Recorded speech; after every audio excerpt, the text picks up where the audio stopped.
Et puis il y a cet exercice de l'armée israélienne grandeur nature dans une ville du nord d'Israël. Il s'agit de simuler la prise d'une petite ville dont les caractéristiques ressemblent trait pour trait à celles d'un village du sud Liban dans le cadre éventuel d'un conflit avec le Hezbollah. Reportage Mathias Inmar. En pleine nuit, ces soldats israéliens sont silencieux, concentrés. Les traits sont tirés.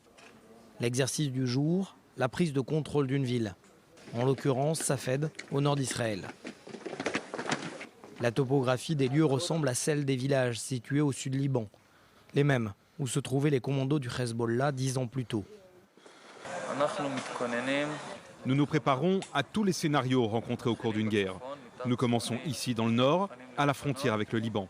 Le terrain est ici montagneux, broussailleux, verdoyant. Le combat se déroule dans 3 zones, des champs, en zone habitée et dans les tunnels. Voilà ce que nos soldats peuvent rencontrer dans le nord d'Israël. La seconde guerre du Liban en 2006 reste à ce jour l'un des combats les plus âpres rencontrés par l'armée israélienne. Alors il faut faire et refaire les mêmes opérations.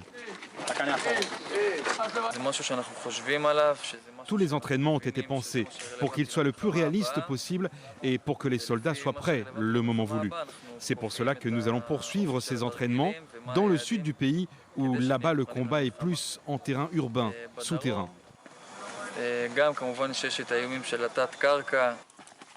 La preuve, en images, ces soldats s'apprêtent à pénétrer dans une cavité souterraine. L'un des scénarios les plus redoutés par les unités régulières face aux groupes paramilitaires comme le Hamas ou le djihad islamique dans la bande de Gaza. Et même si le Hamas et le Hezbollah menacent régulièrement Israël, aucun des principaux intéressés ne s'est récemment déclaré prêt à déclencher les hostilités.